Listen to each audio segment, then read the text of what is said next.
இந்த மாதத்தில் ஒரு நல்லதும் கெட்டதும் இருக்குது.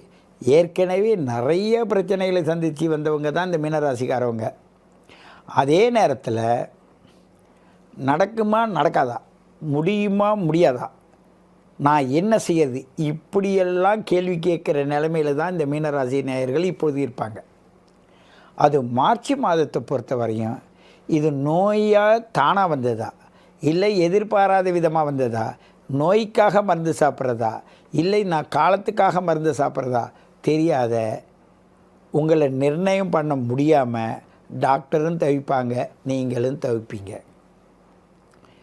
நல்ல ஒரு திட்டமிட்டு செயல்பட முடியாதுன்னு நின்று போயிடும். உங்களுடைய வாழ்க்கையில் சில மாற்றங்கள் உங்களை பயமுறுத்தி உங்களை நிற்க வச்சிரும். உங்களுக்கு பிரச்சனை எதனால் வந்ததுன்னா உங்கள் பிரச்சனை உங்களாலே வர்றது மாதிரி சூழ்நிலை அமைஞ்சிடும். நீங்கள் நல்லா இருக்கிறீங்க, பிரச்சனை இல்லைங்க, ஆனால் சந்தர்ப்ப சூழ்நிலை உங்களை பிரச்சனைக்காரவங்களாக ஆக்கி விட்ருங்க. இது தாங்க மீன ராசிக்கு மார்ச் மாதத்தில் நடக்கிற பலன். இன்னும் அதை விரிவாக பார்க்க போனால் அதில் இருக்கிற பிரச்சனை பார்த்திங்கன்னா, இப்பொழுதுக்கு வெளியில் போகிறதெல்லாம் பயந்துக்கிட்டு தான் நீங்கள் வீட்டிலே இருக்கணும். ஏன்னா ஏதேனும் பிரச்சனை வந்துவிடும்.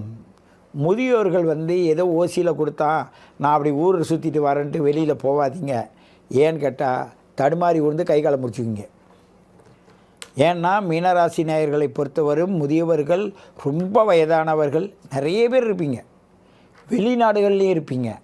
வெளிநாடுகளில் இருக்கக்கூடிய நீங்கள் உங்களுடைய ஜாதகத்தை 60 வயதிலிருந்து 85 வயதுக்கு மேல் உள்ளவர்கள் கண்டிப்பாக கொடுத்து